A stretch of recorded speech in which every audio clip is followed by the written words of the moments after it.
it wasn't always thus in our country. So what happened, right? I mean, was it NAFTA? Like what brought us from a country that manufactured its own goods with pride to a country that buys everything from China? Yeah, well, it was big government. It was taxes and regulations that made the U.S. uncompetitive relative to the rest of the world. And then it was going off the gold standard and going on a dollar standard, where once the dollar was the reserve currency, the rest of the world needed dollars. And how did they get dollars? Well, they sold stuff to Americans.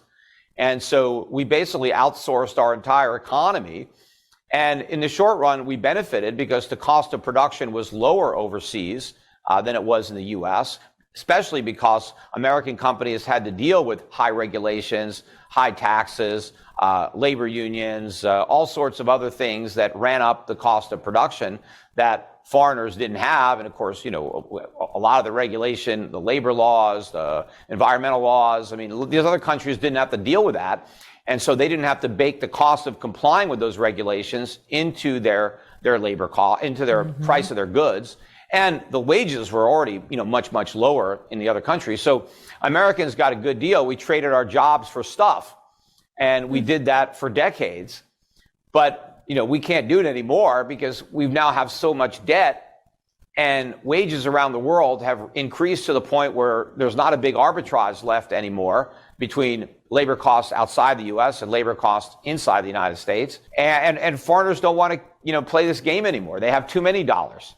They have too many U.S. treasuries, and we're making that apparent by, flexing our muscles with these sanctions. I think that we've reached the end of the road here on this game. And, when we experience the true consequences of what's happened, because, we've been living on credit cards and borrowed money and imported goods, and we don't realize how drastically things are going to change for the worse when we can't rely on those things anymore. Those lifelines are going to be gone. So compare us right now to China, because they've taken a very different tact.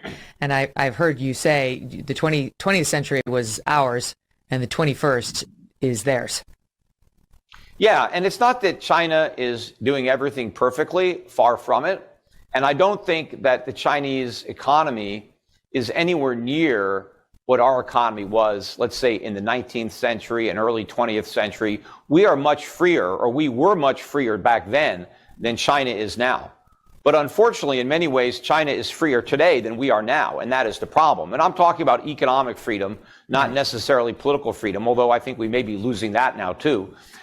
China is positioned itself much better because they have a far more productive workforce than America. You don't have armies of people dependent on government. You don't have people collecting Social Security and welfare.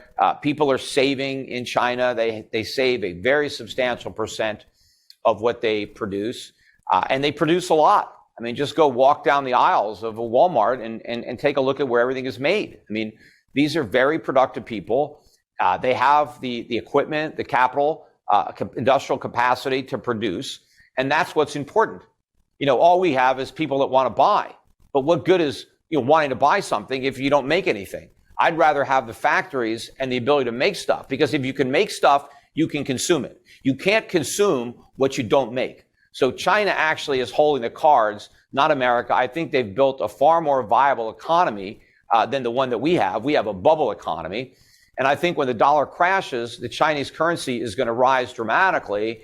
And as Americans see their standard of living collapse, the Chinese are going to see their standard of living surge. Because what's going to happen is all those goods that the Chinese used to make and send to America, they're not going to send them to America anymore. They're still going to make them. So what are they going to do with them? They're going to consume them themselves. And their lives will be a lot better when they have their stuff instead of our paper. And our lives are going to be a lot worse when we don't have their stuff and all we have is our paper.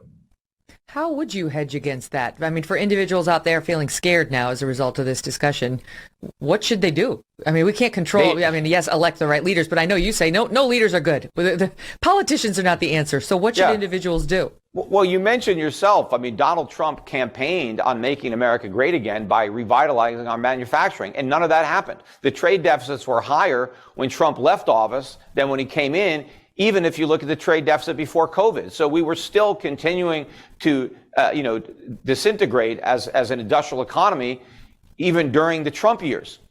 So yes, the politicians aren't going to change it. Doesn't matter who you vote for. But what you do need to do is protect yourself. And that's what I've been doing myself for years. And I've been encouraging all of my clients to do the same thing. You've got to get out of U.S. dollars. You've got to recognize that inflation is a tax. It's the way the government is funding its deficits. The deficits are going to go up, so the tax is going to go up, and there's more reasons now to avoid it. And so I am helping people rearrange their investment portfolios in light of this reality to invest in countries that are not going to have this rapid inflation, but to also own assets, real assets, productive assets that sell products and services that consumers have to buy, not just what they want to buy, because a lot of things they want to buy, they're going to stop buying because the stuff they need to buy is going to be so expensive.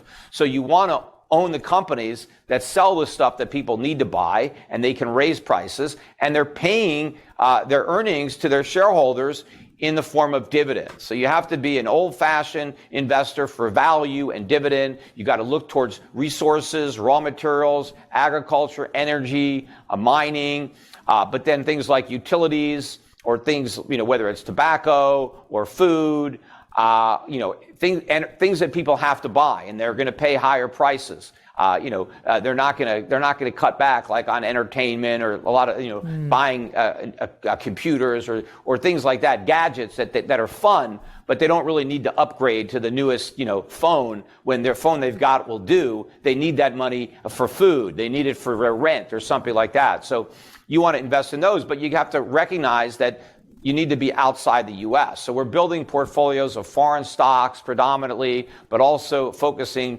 on some emerging market exposure, commodities exposure, precious metals. Gold and silver will be big winners in a monetary reset where the dollar is no longer the reserve currency, because when the dollar is out, gold will be back in. Because before we had the dollar as a reserve, everybody had gold as reserves. We only went off the gold standard to go on the dollar standard, and we only did that originally because the dollar was backed by gold and redeemable in gold. So the world was still on a gold standard until 1971, except it was on the gold standard through the dollar. Well, we defaulted on our commitments to redeem dollars for gold in 71, and so we've been on a fiat standard ever since. But when this experiment comes to an end, the world is simply going to go back to what existed before 1971, which is a gold standard, only it won't be through the dollar. Countries will have their own gold reserves. Countries will have